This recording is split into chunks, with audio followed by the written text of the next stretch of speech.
Olá meninos, bom dia! Vamos iniciar agora a nossa aula de História. Em História nós estamos conhecendo um pouquinho mais sobre a forma em que os indígenas transferem seus conhecimentos a partir da oralidade, a partir da fala, né? Nós já vimos aí que os indígenas, eles têm muitos grupos indígenas, eles têm a cultura de se reunir em um local apropriado, um local sagrado para eles, que é um local para contação de histórias, né? Onde tem suas reuniões e eles partilham conhecimentos, histórias, mitos, lendas. E esse local chama-se Casa de Reza, ou ainda Opi.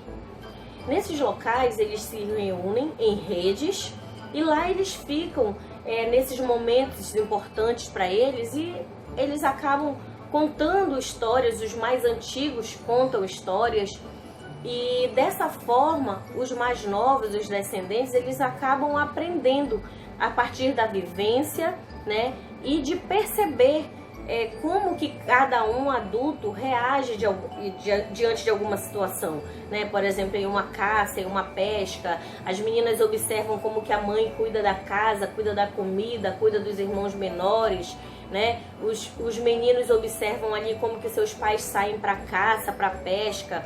Então tudo isso eles vão aprendendo a partir da vivência e também a partir da oralidade, naquele momento de conversa em que se contam histórias, mitos e lendas e a partir daí, a partir dessa repetição de situações, todos os mais novos acabam aprendendo com os mais velhos. Porém, nós vamos ver hoje, nas páginas 10 e 11 do livro didático, que isso aí, essa maneira de ensinar, de transferir conhecimento, não é exclusiva dos povos indígenas, porque na África isso também acontecia com muita frequência. Acompanhem comigo na página 10 do livro didático de História, o novo conteúdo de hoje, que é Povos Africanos e suas tradições orais. Você já estudou os primeiros agrupamentos humanos que se concentravam no continente africano. Portanto, sabemos que as tradições orais da África são mais antigas que as da América e que o continente africano é habitado há muito tempo, concentrando uma grande diversidade de culturas. Nós já vimos aí lá na aula de arte que a cultura da África é tão grande que muitas coisas, se nós formos pesquisar, formos estudar a fundo, nós vamos ver que muitas coisas dos nossos costumes, dos nossos hábitos, da nossa alimentação, da nossa vestimenta, do nosso ritmo musical, veio de origem africana, né? Veio da cultura africana trazida para cá, para o nosso país e nos enriqueceu bastante, né? Então, eles têm uma diversidade cultural tão grande que acabam contribuindo com vários outros povos. Você está vendo aqui na imagem um mapa, né, que tem os grupos linguísticos da África. Você pode observar aí que cada cor representa um grupo linguístico. Por exemplo, aí essa área do amarelo mais claro é o grupo linguístico afroasiático.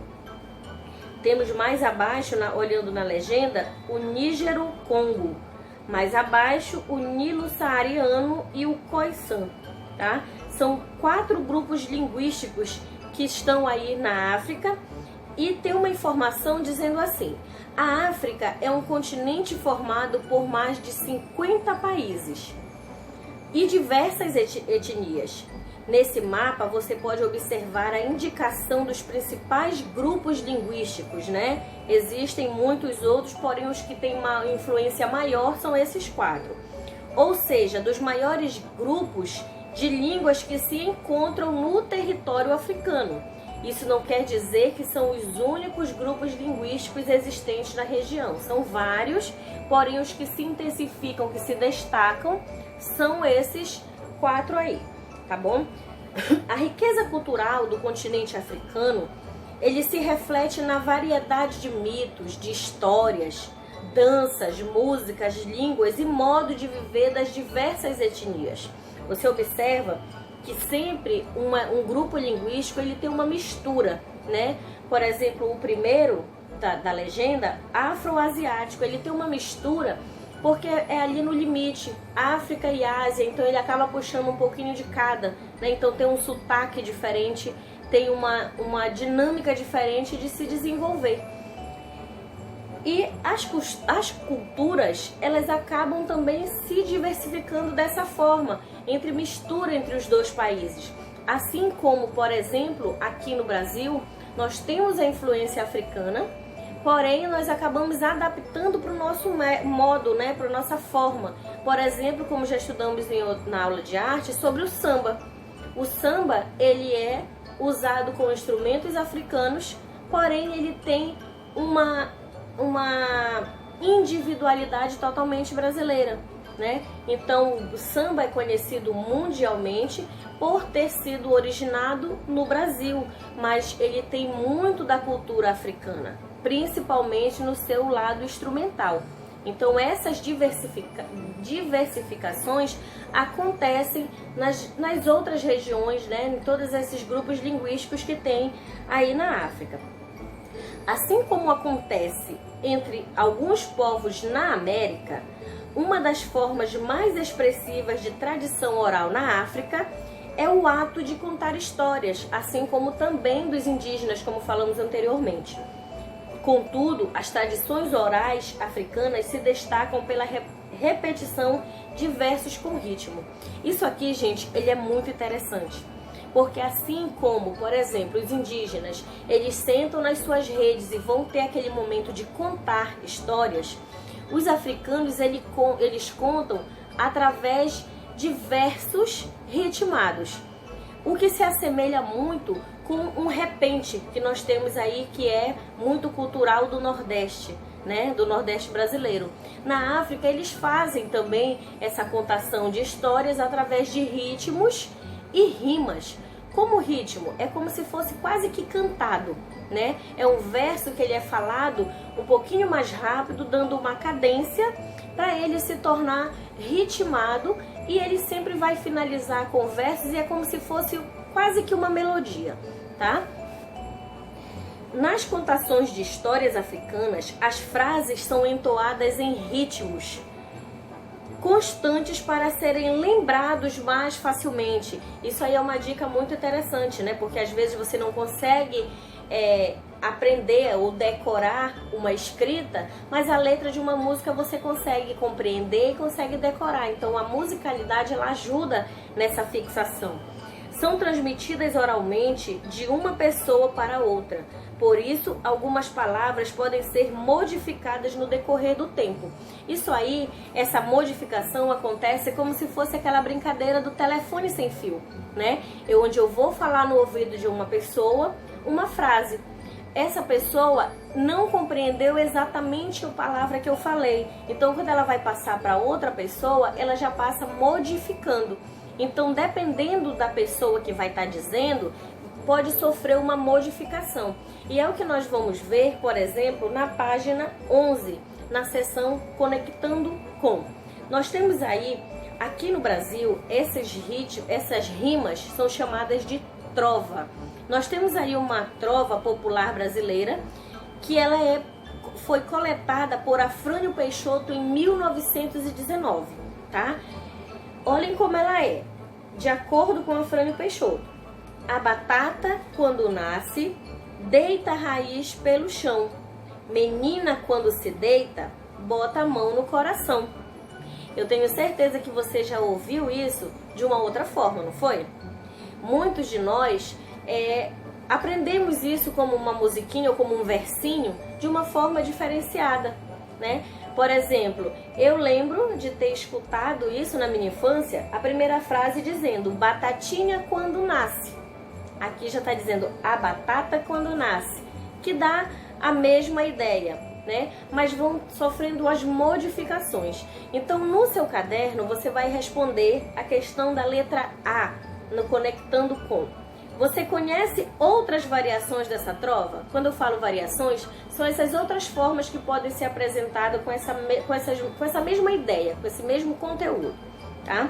Você vai apresentar para os colegas na sala virtual, mas você vai precisar ter escrito no caderno para fazer apenas a leitura na sala virtual, tá bom? Na letra B, você vai pesquisar outro texto de tradição oral brasileira, uma trova ou um provérbio, por exemplo, e registrar no caderno, e depois você vai nos contar lá na sala virtual também, tá bom? Essas trovas, elas são uma forma de a gente conseguir conhecer um pouco de como os africanos passavam essas histórias, né, as suas crenças. Eles contavam isso sempre em versos e rimas, usando essa leve melodia para passar o conhecimento para os seus descendentes. Vamos continuar a leitura aí na página 11, onde diz assim: algumas culturas africanas, como a dos Akan, que habitam principalmente a região de Gana, usam um conjunto de símbolos conhecidos como adinkra para representar provérbios, frases de sabedoria e várias outras coisas. Entre os símbolos, há o símbolo da sankofa, que é um pássaro que ele pode ser representado virado sempre com a cabeça para a cauda, da forma que está aparecendo aí. Ele significa a busca pela sabedoria por meio do conhecimento do passado para refletir sobre o presente e construir o futuro. E aí você vai poder ver na leitura do QR Code detalhadamente duas dessas imagens, dois desses símbolos que representam, que podem estar identificando esse pássaro sankofa, tá? Ele simboliza a sabedoria de aprender com o passado. Quando ele diz aqui que ele busca pela sabedoria por meio do conhecimento do passado, ele quer dizer que é uma metodologia em que você vai ver o que aconteceu anteriormente, vai saber, vai filtrar o que é bom e o que não é. E o que não é bom, você não vai fazer porque você já sabe que aquilo não deu certo. Então é a metodologia de você aprender com o passado, refletir e fazer diferente no futuro para não cair no erro também. Tá ok? Então vamos lá, gente, realizar essas atividades de hoje são bem simples, dá tempo de você ir lá, dar uma brincadinha lá na trilha, resolver algumas atividades da trilha, dá tempo de assistir o guia de estudos para relembrar algumas informações e aguardar que já eu vou estar enviando o link para a gente estar debatendo sobre esse conteúdo lá na nossa sala virtual.